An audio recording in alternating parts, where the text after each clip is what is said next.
Big boss Malayalam season 7 ഒരു promo ഇറങ്ങിയിട്ടുണ്ട് കേട്ടോ. അതിൽ അനുമോള് പൊട്ടി കരഞ്ഞുകൊണ്ടാണ് പറയുന്നത്. എന്തിനായിരിക്കും അനുമോൾ ഇങ്ങനെ കരയുന്നത് എന്നറിയില്ല കേട്ടോ.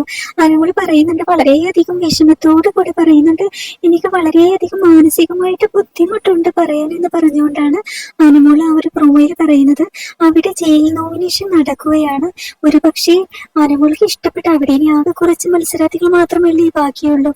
അതിലൊരാളെ എന്തായാലും നോമിനേറ്റ് ചെയ്തേ മതിയാവുകയുള്ളൂ. അപ്പോ അനുമോൾക്ക് ഇഷ്ടപ്പെട്ട ആരെങ്കിലും ഒരാളെ ആയിരിക്കും നോമിനേറ്റ് ചെയ്യുന്നത്. അതുകൊണ്ടായിരിക്കും അനുമോൾ ഇങ്ങനെ പൊട്ടിക്കരയുന്നത്. എനിക്ക് വളരെയധികം മാനസികമായിട്ട് ബുദ്ധിമുട്ടുണ്ട് എന്ന് പറഞ്ഞുകൊണ്ട് അനുമോൾ നോമിനേറ്റ് ചെയ്യുന്നത് കേട്ടോ. അത് ആരായിരിക്കും എന്ന് അറിയില്ല. അതുപോലെ ആദില എണീച്ച് എന്ന് പറയുന്നുണ്ട്, ഒരു നന്ദിയില്ലാത്ത മനുഷ്യനാണ് എന്ന് പറയുന്നുണ്ട് കേട്ടോ. അതൊരു പക്ഷേ അനീഷ ആയിരിക്കും, നമുക്ക് ഓർത്തെടുക്കാവുന്നതേ ഉള്ളൂ. അതുപോലെ നെവിൻ എണീച്ച് എന്ന് പറയുന്നുണ്ട്, വെറും ഒരു ഗെയിമർ മാത്രമാണ് എന്നൊക്കെ പറയുന്നുണ്ട് കേട്ടോ. എന്തായാലും നാളെ അറിയാം എന്തൊക്കെ സംഭവം എന്ന്.